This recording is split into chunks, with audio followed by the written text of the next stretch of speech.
दुपट्टा अलग कर दो, इसको अलग कर दो। चलो जल्दी से बैठ जाओ, ये मंच पर जो लोग खड़े बैठो, आप लोग बैठो, वहीं कोहीं बैठ जाओ जो जहाँ है। चलेगा, चलो बैठो, आप लोग भी बैठ जाओ, बैठो। अब जिनका मिलाप ऊपर कार्यकर्ताओं से समझो, हम नहीं समझते। पहुंचे, नीचे पहुंचो, चलिए बैठो भैया, जल्दी बैठो, फास्ट। सामने जो लोग खड़े हैं, मेरा अनुरोध है बैठिएगा। हम संपूर्ण क्रियाओं को संपन्न कर चुके हैं हमारे बीच।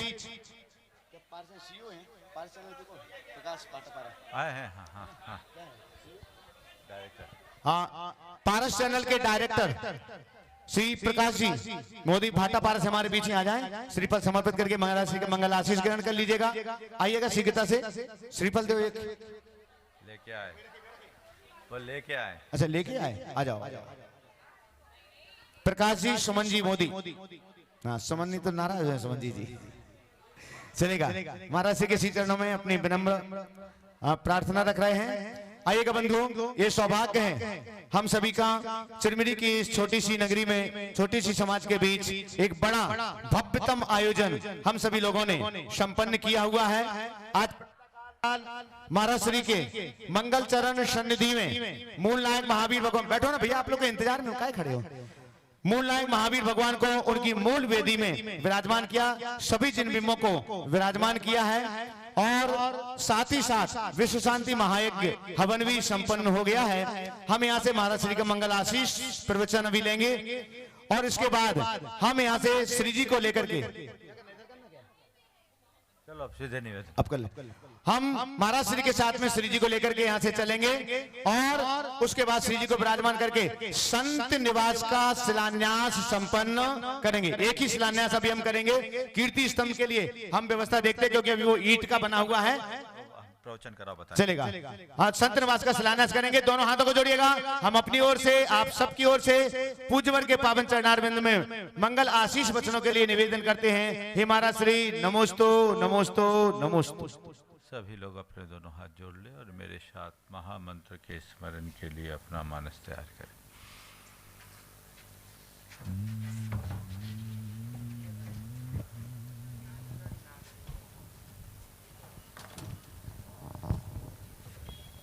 नमो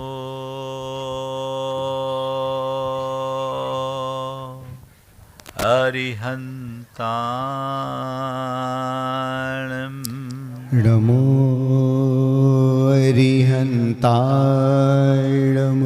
नमो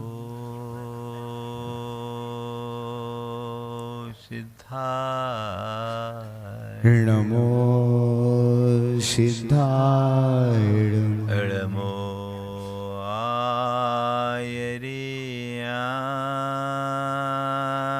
आयर्याणम्, नमो आयर्याण, नमो वज्रायाण, नमो वज्राय, नमो लोये सवशाहुनम्, नमो लोये सवसा, ऐसो पंचनमोयारो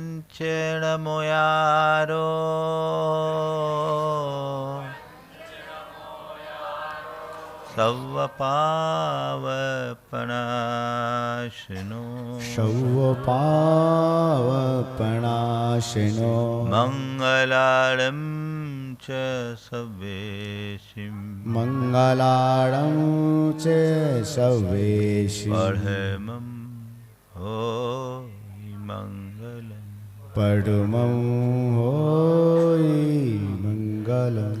जय बोलो देवादिदेव 1008 श्री भगवान महावीर स्वामी की जय जय जय, अहिंसा परमो धर्म की जय जय जय, परम पूज आचार्य गुरुवर श्री विद्यासागर जी जय जय जय, पूज्य मुनिवर श्री प्रमाण सागर जी महाराज की, सुलक्ष श्री आदर्श सागर जी महाराज की नमोस्तु।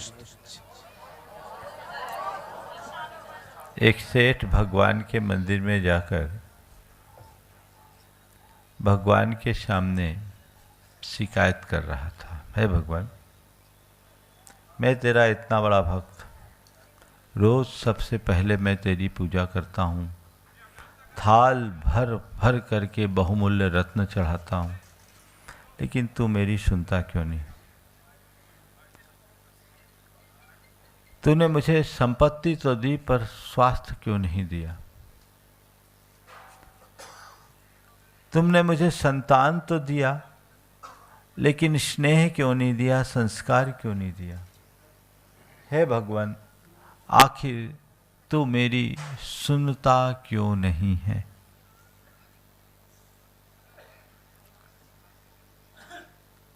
थोड़ी देर बाद एक अंधा भिखारी भगवान के चरणों में उपस्थित हुआ और भगवान से अहोभाव से भरकर निवेदन किया, हे प्रभु, बड़ा आभारी हूं, किन शब्दों में धन्यवाद करूं आपका।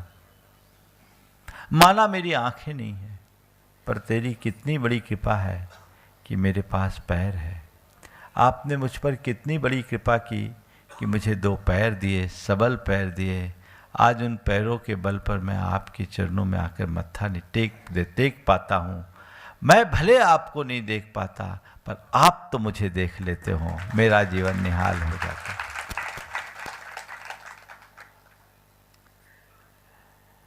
दोनों व्यक्ति भगवान के सामने पहुंचे हैं।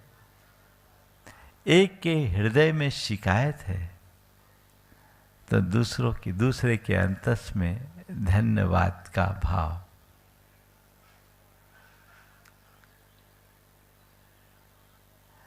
अपने मन से पूछो, मैं भगवान के पास जाता हूं तो शिकायत लेकर जाता हूं या भगवान के चरणों में उन्हें धन्यवाद देने जाता हूं? भगवान के चरणों में अपना रोना लेकर जाने वाले लोगों की लाइन लगी है, लेकिन भगवान के चरणों में अपना हृदय समर्पित करने वाले लोग बहुत विरले होते हैं। आज 4 बातें आप सबसे करूंगा। पहली बात, जीवन में शिकायत ना हो। अपने मन से पूछो, तुम्हारे लिए मन में, तुम्हारे जीवन में किसी प्रकार की शिकायत है? होगी, ढेर सारी शिकायतें निकलेगी। किससे किससे शिकायत है पहले देखो। अपने जीवन से शिकायत, अपने जीवन की व्यवस्थाओं से शिकायत, अपने परिवार से शिकायत, बच्चों से शिकायत, परिजनों से शिकायत, इष्ट मित्रों से शिकायत। बोलो, वो तो हाई गई है, मुख्य शिकायत है ना। ये शिकायत है कि नहीं? हाँ, सच पूछो तो अपने दिन की शुरुआत शिकायतों से करते हो, और शिकायतें करते करते आदमी रात करता है, रात बिताता है। मन में शिकायतें बनी हुई है, और जब तक शिकायत है तब तक आकुलता है, तब तक दुख है। कई लोग हैं, अरे क्या बताएं जी, आज सुबह उठे तो घरवाली ने बेटी नहीं दी, पेट ही साफ नहीं हुआ। अरे क्या बताएं, आज सुबह से मूड खराब हो गया, आज नाश्ता समय पर नहीं मिला, आज खाना अच्छा नहीं मिला, आज दुकान में तो ढंग से बोनी नहीं हुई, आज व्यापार अच्छा नहीं चला। क्या है? क्यों मन में शिकायतें क्यों? कभी आपने सोचा? अपने स्वास्थ्य को लेकर शिकायत हो, अपने संबंधों को लेकर शिकायत हो, अपनी संपत्ति को लेकर शिकायत हो, या अपने संपर्कों को लेकर शिकायत हो, जितनी भी शिकायतें हैं उन शिकायतों की जड़ क्या है? किस कारण शिकायत होती है? बोलो। एक तरफ शिकायत है, एक तरफ संतुष्टि। अगर मन में संतुष्टि है तो कोई शिकायत नहीं, और मन में असंतुष्टि है तो सिवाय शिकायत के और कुछ नहीं। शिकायतों का मूल क्या है? असंतुष्टि। व्यक्ति अपनी स्थिति से संतुष्ट नहीं दिखता, इसलिए रोना रोता रहता है। संत कहते हैं अगर रोना रोते रहोगे तो सेठ ही जैसा बने रहोगे। उस सेठ से वो अंधा भिखारी अच्छा जिसके हृदय में संतुष्टि है। और इसकी मूल वजह नकारात्मकता। तुम्हारे सोच की नकारात्मकता तुम्हें शिकायती बनाती है और यह शिकायत तुम्हें जीवन भर परेशान करती है। आज से लक्ष्य बनाओ कि मैं अपने जीवन और जीवन की व्यवस्थाओं को, मैं अपने जीवन और जीवन की व्यवस्थाओं को सकारात्मक तरीके से देखूंगा और जहां शिकायत है उसे समाप्त करूंगा और उसकी जगह संतुष्टि का भाव जगाऊंगा। क्यों है शिकायत?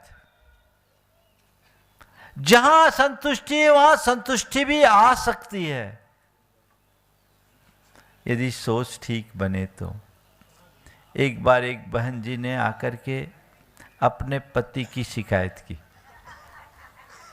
और कहा, महाराज जी आप किसी भी तरह मेरे पति को सुधार दीजिए, आप किसी भी तरह मेरे पति को सुधार दीजिए। बोले क्या बात? बोले महाराज जी बिल्कुल धर्म नहीं करते, मुझे बहुत परेशानी होती। देखिए आप इतने दिन से आए हुए आज तक आपके दर्शन करने भी नहीं आए। नहीं आए, यहाँ भी होंगे एक आध दो। बोले आज तक आपके दर्शन करने भी नहीं आए। मेरी सारी सहेलियों के आते हैं, देखिए ना सब बढ़ चढ़ करके हिस्सा लेते हैं, सबको मैं जोड़े से देखती हूँ तो मुझे बहुत तकलीफ होती है। मैंने कहा ठीक। मैंने पूछा ये बताओ वो नहीं आता तुम्हें तो नहीं रोकता? बोले महाराज मुझे नहीं रोकते, मैं रुकने वाली भी नहीं हूं। मुझे नहीं रोकते, मैं रुकने वाली भी नहीं हूं। हमने कहा ठीक है। बोले महाराज मैं तो आ जाती हूं और शंका समाधान में मुझे बिल्कुल बिना रहा नहीं जाता, मैं तो खाना बना के रख देती हूं, अपने आप चुपचाप आके खा लेते। अच्छा तुम्हें और किसी काम में कोई रोक टोक? बोले नहीं महाराज बाकी काम में तो मैं ही भारी हूं। बोले अच्छा कोई व्यसन बुराई तो नहीं? महाराज बाकी मामले में एकदम देवता है, बाकी मामले में एकदम देवता, सुपारी भी नहीं खाते। तुम्हारी भावनाओं का ख्याल बिल्कुल महाराज आगे से आगे। तुम्हारी रिक्वायरमेंट की पूर्ति बोले महाराज कहना ही नहीं पड़ता, पहले हो जाती। कभी तुम लोगों की नोक झोंक? बोले महाराज नहीं, बाकी सब कुछ तो ठीक है, बस मंदिर ही नहीं आते, आपके पास नहीं आते। हमने कहा जाओ भगवान के पास एक श्रीफल चढ़ाओ और कहो भगवान बड़े भाग्य से ऐसा पति मिला है, भाग्य से ऐसा पति मिला। काश मैंने उससे पूछा मान लो तुम्हारा पति खुद नहीं आता, तुम्हें रोकता होता तो तुम्हारा क्या होता? तुम्हारा पति शराबी कबाबी होता तो तुम्हारा क्या होता? तुम्हारा पति कोई कमाने वाला नहीं होता तो क्या होता? तुम्हारा पति तुमसे रोज लड़ाई झगड़ा करता तो तुम्हारा क्या होता? तुम्हारा पति तुम्हारे भावनाओं की कदर नहीं करता तो तुम्हारा क्या होता? और तुम्हारा पति यदि तुम्हारी रिक्वायरमेंट पूरी नहीं करता तो तुम्हारा क्या होता? कितना सीधा साधा पति मिला। उसके बाद भी शिकायत। महाराज ऐसा तो मैंने सोचा ही नहीं। हम बोले आज सोच लो, शिकायत खत्म। आप लोगों को फार्मूला मिला कि नहीं? आज 2-4 श्रीफल चढ़ेगा। देखो एक तो आगे सोच को सकारात्मक बनाइए, जीवन में संतुष्टि तभी आएगी और तभी आनंद आएगा। कमियां ढूंढिएगा तो कमी ही कमी दिखेगी, सफलीभूत नहीं हो सकेंगे। और अच्छाइयां देखेंगे तो आपको उससे अच्छा और कोई दिखेगा ही नहीं। कुछ भी हो, चाहे व्यक्ति हो या व्यवस्था, कमी मत देखिए, अच्छाई देखिए। शिकायत समाप्त। तो आज का पहला सूत्र क्या है? शिकायत नहीं करना। कहते हैं शिकायत नहीं करना, पर उससे भी शिकायत। अभी तो महाराज से ही शिकायत है कि महाराज आप रुक नहीं रहे, ये शिकायत है। इस बात का धन्यवाद नहीं कि इतने व्यस्त कार्यक्रम में 3 दिन दे दिए। बोलो, अब तुम्हें धन्यवाद देना चाहिए कि शिकायत? पर तुम लोग बहुत कंजूस हो, सब मतलबी हो, अपने मतलब की बात करते हो। जो मेरे मन का है वो अच्छा और वही अच्छा, यही सोच गलत है। जो मेरे मन का है वह अच्छा नहीं, जो अच्छा है वह मेरे मन का है। सोच बदल लीजिए, शिकायतें समाप्त हो जाएगी, जीवन में आनंद आएगा। दूसरा सूत्र, शिकायत नहीं, धन्यवाद। क्या देना है? आभार। अगर सोच सकारात्मक होगी तो धन्यवाद देंगे, जैसे उस अंधे ने दिया भगवान को। अपने आप को भाग्यशाली समझो, अपने जीवन की उपलब्धियों को गिनोगे तो तुम्हें लगेगा इस धरती के भाग्यशाली लोगों में मैं सर्वोपरि हूं, मैं बड़ा भाग्यशाली व्यक्ति हूं। देखो तुम्हारे जीवन में क्या क्या चीजें हैं, ढेर सारी अच्छाइयां भरी है, सारे अच्छे अनुकूल संयोग तुम्हारे साथ जुड़े हैं। तो इनका लाभ लीजिए और आदत डालिए धन्यवाद प्रकट करने की, अहो भाव से भरने की। अहो भाव में संतुष्टि है और शिकायत में असंतुष्टि। सोच पॉजिटिव होगी, आप हर हाल में खुश रहोगे। हाँ ठीक है, मैं लकी हूं, मैं भाग्यशाली हूं, मुझ पर कृपा है, भगवान की कृपा है। आप लोग क्या करते हो, कुछ उल्टा होता है, हे भगवान ये किस पाप के कारण हो गया। पर कभी कोई भगवान को अच्छा होने पर धन्यवाद देते, भगवान आपने बड़ी कृपा की, आज अच्छा हो गया। अच्छा हुआ तो मैंने किया, बुरा हुआ तो भगवान ने। इसलिए भगवान भी तटस्थ बने रहते हैं, जानते हैं कि ये शिकायत, इसकी बात सुनने में कोई मतलब नहीं है। सोच बदलिए, तय कीजिए, अब मैं कहीं किसी के प्रति शिकायत का भाव नहीं रखूंगा। शिकायतें समाप्त होते ही प्रेम प्रकट होता है, और जिसके प्रति प्रेम होता है ना, उसके शिकायत भी नहीं होती। प्रेम होता है तो शिकायत नहीं होगी, और शिकायत रहेगी तो प्रेम नहीं रहेगा। पति पत्नी दोनों आपस में बैठे, आज पति पत्नी की बात आ रही है, छेड़ दिया है। पति पत्नी दोनों बैठे, आखिरी महीना चल रहा था दिसंबर का, तो पत्नी ने एक प्रस्ताव रखा पति के सामने, और पति के सामने 2 डायरियां थी। बोली एक डायरी आप रखो, एक डायरी मैं रखता हूं, और एक काम करेंगे, कल से नया साल आने वाला है, आप मेरी जो भी शिकायत होंगी वो आप लिखना, मेरी जो गलतियां होंगी वो आप लिखना, और आपकी जो गलतियां होंगी वो मैं लिखूंगी। फिर साल के अंत में हम लोग देखेंगे इस साल किसने कितनी गलती की। ठीक, साल पूरा हुआ, दोनों फिर मिले, बात आई डायरियां देखने की। पति ने कहा तुम डायरी दिखाओ, धर्म पत्नी ने डायरी आगे की। डायरी क्या था, क्या थी? शिकायतों का पुलिंदा। हर पन्ने में कुछ ना कुछ शिकायत, हर पन्ने में कुछ ना कुछ शिकायत, कोई भरे नहीं। पति प्रेम से एक एक पन्ना पलटे और मुस्कुरा के पढ़ते जाए, पूरे के पूरी डायरी को पलट दिया।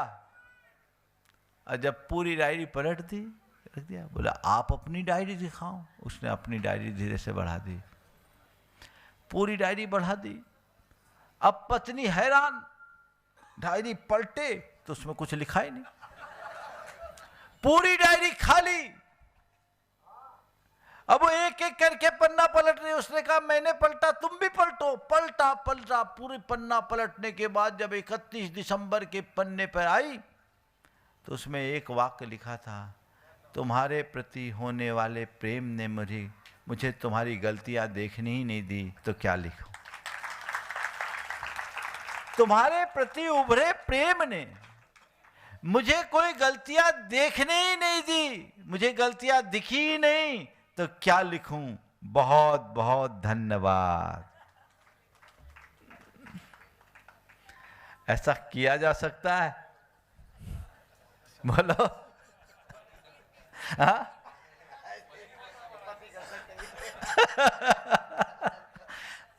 पति कर सकता है और कई बार करना पड़ता है।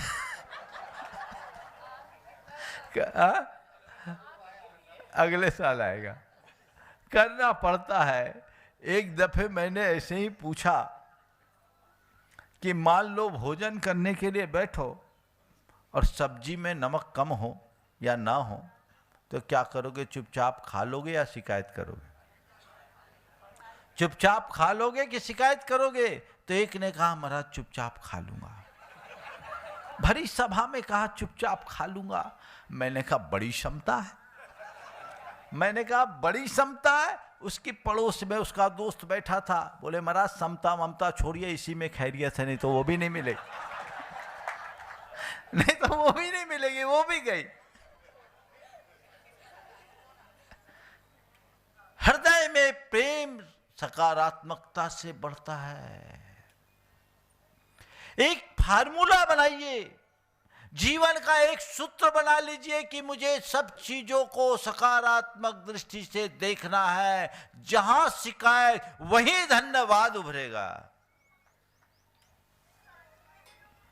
बात बात में शिकायत क्यों? और धन्यवाद सबको देना सीखिए। आज से तय कीजिए, कहीं भी हो, कोई भी हो, उसको मैं धन्यवाद दूंगा। थैंक्स गिविंग की प्रवृत्ति अगर आ गई, जीवन में एक अलग आनंद होगा। आप कभी किसी को धन्यवाद देते? आप घर से यहां तक आए, आपका ड्राइवर आपको लेकर आया, कभी धन्यवाद देने का मन हुआ? ईमानदारी से बोलना। आपको सलामत लेकर आया, जिसके हाथ में आपकी स्टीयरिंग है, थोड़ी चूक हो जाए खेल खत्म भी हो सकता है, लेकिन वो आपको सकुशल लाया है। आपने कभी धन्यवाद का भाव किया? कभी नहीं। एक सज्जन ने मुझे एक बार अपने जीवन का एक अनुभव बताया।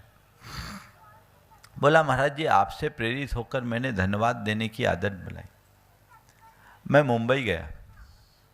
मुंबई में मैं एक टैक्सी से गया और टैक्सी से उतरने के बाद जैसे ही मैंने ड्राइवर को धन्यवाद कहा कि भाई धन्यवाद, तुमने मुझे यहाँ तक छोड़ा, बहुत बहुत धन्यवाद। वो ड्राइवर एक सरदार था, उसकी आंखों में आंसू रहा। उसने कहा बाबूजी, मैं 15 साल से टैक्सी चला रहा हूं, एक से एक लोगों को एक जगह से दूसरे जगह पहुंचाया, आज पहली बार किसी ने मुझे धन्यवाद कहा है। तुमने गाड़ी ढंग से नहीं चलाई, तुम टाइम पर नहीं पहुंचाए, तुम विलंब से पहुंचाए। ऐसी शिकायतें करने वाले लोग तो बहुत मिले, पर इतने वर्षों में पहली बार किसी व्यक्ति ने आज मुझे धन्यवाद किया है। तब मुझे लगता है कि अब मैं भी अपने देश के लिए कुछ कर रहा हूं, मैं लोगों के लिए कुछ कर रहा हूं। कंट्रीब्यूशन तो सबका है ना। अरे महाराज धन्यवाद क्या देना, तो पैसा दे रहे। पैसा ही सब कुछ नहीं है, पैसे के साथ भावनाएं भी होती है। मुझे पूरी बात करनी है, इसलिए आगे चलता हूँ। सूत्रों में आप सब समझ रहे हैं, आज से शिकायतें समाप्त और धन्यवाद देने की आदत, अहोभाव का अनुभव करना है। और एक बात और सोचो, क्या शिकायतें करने से समाधान मिलता है?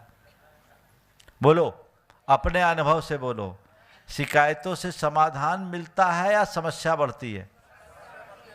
आपको चाहिए क्या? क्या चाहिए?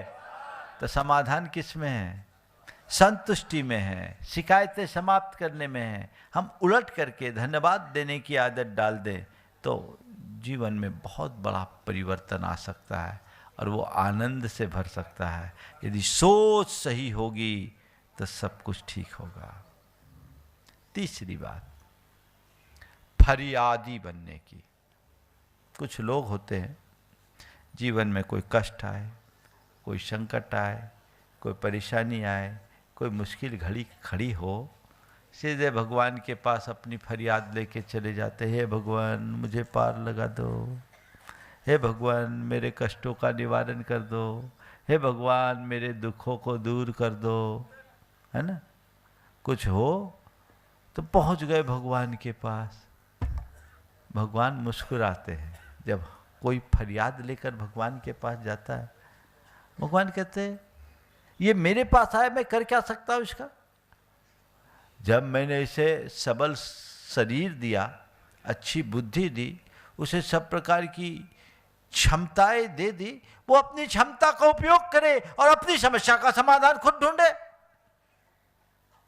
मैं तुम्हारी समस्या का निवारण करने वाला नहीं हूं। न तो मैंने समस्याओं को जन्म दिया और न ही मैं उसका निवारक हूं। तुम्हारी समस्या का जन्म तुम्हारी वजह से हुआ है तो समाधान भी तुमको ही निकालना होगा। भगवान तटस्थ है। भगवान के जीवन आदर्श को देखो। भगवान के जीवन में बड़े बड़े कष्ट आए, भगवान ने क्या किया? कष्टों का सामना किया कि कहीं जाकर के गिड़गिड़ाए, मन्नत की, आरजू की, फरियादी बनकर गए? क्या किए? पारसनाथ भगवान के चरित्र को देखिए, कितना भयानक उपसर्ग हुआ। 10 भव से चल रहा था। 10 भव का रिकॉर्ड, उनने कोई गलत काम नहीं किया, लेकिन 10 भव का संयोग उल्टा, हर भव में उनके ऊपर संकट आए, पर हर संकट में वो अपनी सामर्थ्य को विकसित किए, संकटों का सामना किए और अधिक समर्थ बन करके उभरे। आखिरी भव में 7 दिन तक कितना भयंकर उपसर्ग। उनने क्या किया? कहीं गिड़गिड़ाए, किसी से आरजू की, कोई मिन्नत की? क्या किया? सामना किया ना, सामना किया। और तुम कुछ हो तो तुमसे लागी लगन ले लो, अपनी शरण पारस प्यारा, मेटो मेटो जी। पार्श्वनाथ भगवान कहते हैं, मैं जब अपने संकट का निवारण करने के लिए किसी के पास नहीं गया तो तुम क्या? भगवान के चरणों में फरियादी बनकर मत जाओ। भगवान कहते हैं, जीवन की समस्याओं का निवारण करना है, जीवन का रस रहना है तो फौलादी बनो, फरियादी नहीं। क्या करो? फौलादी बनो। साहस और संकल्प के धनी बनो। शौर्य और पराक्रम के बल पर अपने जीवन की समस्याओं का समाधान निकालो। जो सामने आए उसका सामना करो। हार हमेशा एक बात ध्यान रखना, अंततः जीत तुम्हारी होगी। हो सकता है कुछ परेशानी तुम्हारे सामने आए, हो सकता है कि तुम्हारे सामने कुछ मुश्किलें खड़ी हो जाए, लेकिन यदि तुम्हारे हृदय में साहस हो, तुम्हारे मन में संकल्प हो, तो वो समस्या भी समाधान में परिवर्तित हो सकती है। भगवान के सामने फरियादी बनकर मत जाओ, भगवान से प्रेरणा लो फौलादी बनने की। भगवान पार्श्वनाथ के पास मैं जाता हूँ तो मैं तो एक ही प्रार्थना करता हूँ, तुम सम मैं समता धरूं। पार्श्वनाथ भगवान सहज शांत निर्भय बनूं, ऐसा दो वरदान। पार्श्वनाथ भगवान से ये प्रार्थना करो कि आपके समान मैं भी क्षमता धारण कर सकूं। मुझे अगर आपसे चाहिए तो वही शक्ति चाहिए, वही क्षमता चाहिए, वही दृष्टि चाहिए। और शक्ति क्षमता तो है, केवल दृष्टि का अभाव है। मन कमजोर है, मोहासक्त बुद्धि मनुष्य को विपरीत दिशा में प्रवृत्त कर देती है। जिसके हृदय में तत्व ज्ञान का प्रकाश प्रकट हो जाता है, वह हर संकट का मजबूती से सामना करता है, मजबूती से सामना करता है और उसका हल भी निकाल लेता है। फरियादी नहीं, क्या बनना है?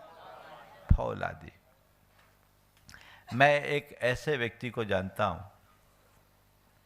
जिसके जीवन में एक साथ 3 बड़ी ट्रेजेडी हुई। उसकी धर्म पत्नी की किडनी खराब, इसके साथ बड़े भाई ने उसे व्यापार में नुकसान बताकर अलग कर दिया और कुछ भी नहीं दिया। आगे बढ़ा, जो कुछ था व्यापार किया तो व्यापार में भी उसे बड़ा नुकसान हो गया। कल तक करोड़ों से खेलने वाला व्यक्ति एक प्रकार से सड़क पर आ गया। लोगों ने उसे तरह तरह की सलाह दी, लेकिन वह रंच मात्र विचलित नहीं हुआ। मेरे पास उसकी खबर आई, वह भी आया। मैंने जब पूछा कि भाई तुम्हारे साथ ऐसी ऐसी स्थिति है, ज़्यादा घबराहट तो नहीं है? बोले महाराज, आपके प्रवचनों से इतनी शक्ति पा गया हूँ कि किसी भी बात का विकल्प नहीं होता। आप रोज कहते हैं कि जीवन में जो सामने हो उसका सामना करो। मैं भी सामना कर रहा हूँ। मैं ये मानता हूँ कि जो था वो भी मेरा नहीं था और है वो भी मेरा नहीं रहेगा। वो भी क्षणभंगुर था और ये भी क्षणभंगुर है। महाराज बीत जाएगा, कर्म का उदय आया, निकल जाएगा।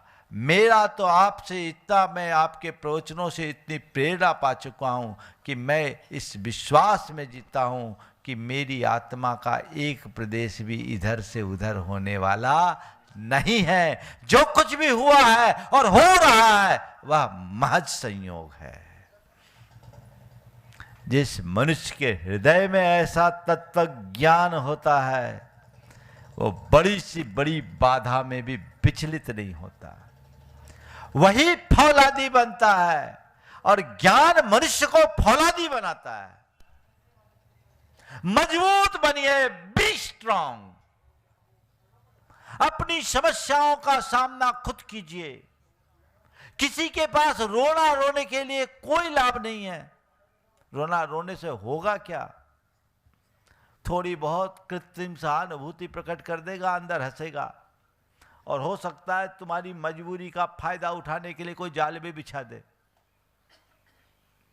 इतने बड़े बड़े संकट सामने आने पर भी व्यक्ति के हृदय में स्थिरता कोई साधारण बात नहीं है, और उसने अपनी स्थिरता के बल पर समय बदलता है, चीजों को ठीक कर लिया, चीजों को ठीक कर लिया। आज उसका व्यापार भी ठीक है और पत्नी भी इलाज से ठीक हो गई, विचलित नहीं हुआ। अंतर होता है, चीजें बनती है, बदलती है। देखिए, एक फौलादी हृदय का एक उदाहरण और देता हूं। एक युवक मेरे संपर्क में, उसकी सगाई हुई।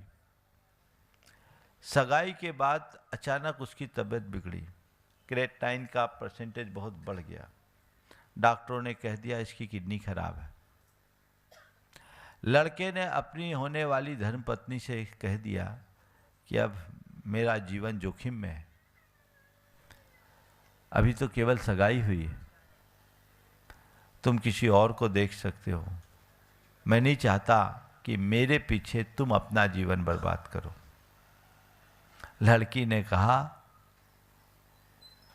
कि मेरे तो बस आप ही पति हो और आप ही रहोगे, दूसरा कोई नहीं रहेगा। ये काम अगर शादी के बाद हो जाता तो क्या होता, अब मैं दूसरे के बारे में सोच भी नहीं सकती। लड़के ने अपनी तरफ से कोई कमी नहीं रखी, लड़के ने और लड़के के माता पिता ने लड़की के परिवार वालों को बता दिया। परिवार वालों ने लड़की को समझाना चाहा कि ये देख, इसकी ये रिपोर्ट है मेडिकल की, रिस्क है जीवन पर, कुछ भी हो सकता है, तुम अभी भी निर्णय ले लो, बदल जाओ। मैं कहता हूं उस लड़की में मुझे आधुनिक युग की मैना सुंदरी के दर्शन हुए। उस लड़की ने कहा नहीं, अब जो भी हो, जो मेरा भाग्य कराएगा वो हो जाएगा। आप लोग क्या बात करते हैं, संयोग को किसने देखा? अभी तो आप बीमारी की बात करते हैं, कल वियोग भी हो सकता है, विवाह होते ही वियोग हो जाता है, कईयों का ऐसा भी संयोग बना है। मैं विवाह करूंगी और उससे ही करूंगी, वो अड़ी रही और लड़का भी कहा ठीक है, अगर करती हो तो मैं पूरा इलाज करा के विवाह करूं। लड़का भी ठीक हो गया, विवाह भी हो गया, गृहस्थी भी बस गई। यह है फौलादीपन का परिणाम, यह है सोच। दूसरे क्या होते, अरे नहीं नहीं ठीक नहीं है, छोड़ो, कोई दूसरा देख लो, दूसरा देख लो। तो दूसरा तुम व्यक्ति देख सकते हो, भाग्य थोड़ी देख सकते। तत्व ज्ञान ही मनुष्य को समर्थ बनाता है। जितना प्रगाढ़ तत्व ज्ञान होगा हमारा जीवन उतना मजबूत बनेगा, प्रशस्त होगा। इसलिए इस सूत्र को हृदय में अंकित कर लीजिए। मैं अपने जीवन को व्यवस्थित तरीके से जीऊंगा और जीवन में आने वाली हर समस्या का समाधान अपने भीतर खोजूंगा। और सबसे बड़ा माध्यम है समता। मजबूत बनिए, फौलादी बनिए, टूटिए नहीं, चाहे जितनी विषम परिस्थिति आए। एक बात ध्यान रखना, सोने को के ऊपर जितना हथौड़ी का प्रहार होता है, सोना और निखरता है। सोने पर हथौड़ी का प्रहार करने से सोना निखरता है और कांच पर हथौड़ी मारने से कांच चकनाचूर हो जाता है। मैं आपसे केवल इतना ही कहता हूं, सोना बनो, कांच नहीं। परिस्थितियों की हथौड़ी पड़े तो दम को, चम को, टूटने से बचो, तो जीवन का पथ प्रशस्त होगा और अपने जीवन को आगे बढ़ाने में हम समर्थ होंगे।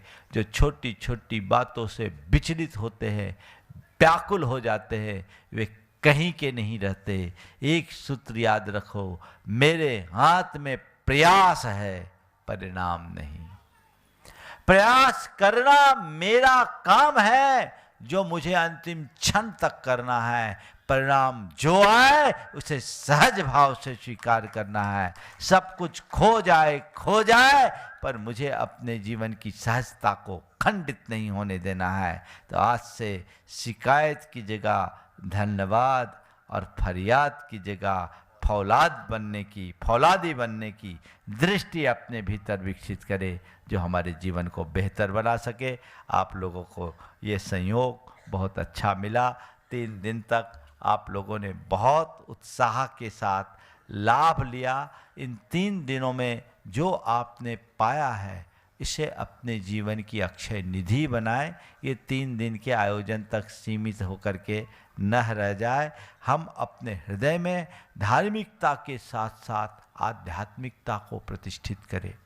आध्यात्मिक दृष्टि को उद्घाटित किए बिना जीवन में सकारात्मकता नहीं आती और सकारात्मकता के अभाव में जीवन का रूपांतरण असंभव है। हमें अपने जीवन को बदलना है। केवल रूटीन की तरह धर्म न करें, धर्म इस तरह करे कि जीवन की रूटीन बदल जाए और हर पल आनंद से भरा जा सके। समय आप सबका हो गया, इसलिए यहीं पर विराम। बोलिए परम पूज्य आचार्य गुरुवर श्री विद्यासागर जी महाराज।